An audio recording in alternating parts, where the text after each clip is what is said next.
It's 6:45 in Santa Monica. There were so many birds this morning, I thought I woke up in an aviary, which of course is a very nice way to wake up. I met a guy last week named Marshall Davis. He's a poet, lives in Brooklyn.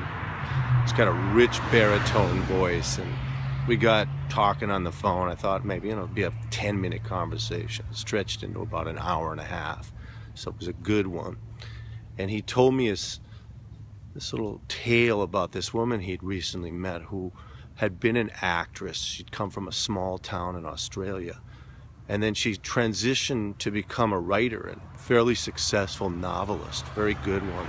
And he asked her, why did you make the change? It's a whole career change. And she said, well, she'd been writing a little short story about a parachutist, and in order to understand his motivation, she started jumping out of a plane herself.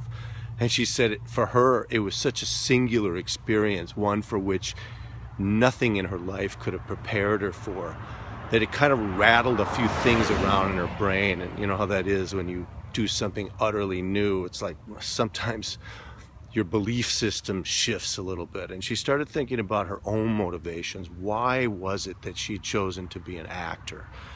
And what she came up with was interesting and relevant, at least to me.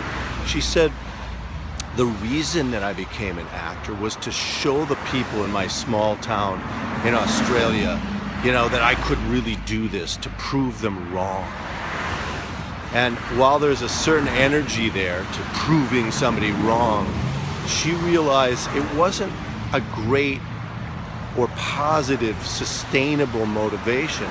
And as she became a more fluent writer, she realized that something else sort of arose in her, which was this sense of not proving people wrong, but giving something, giving a generous offering to people, which she found, obviously better for her. And I started thinking about my own life and my own motivations for doing things.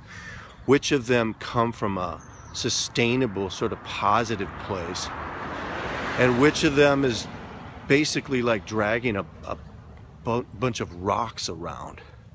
So maybe by the time I finish breakfast this morning, I'll have this all figured out, but slightly unlikely.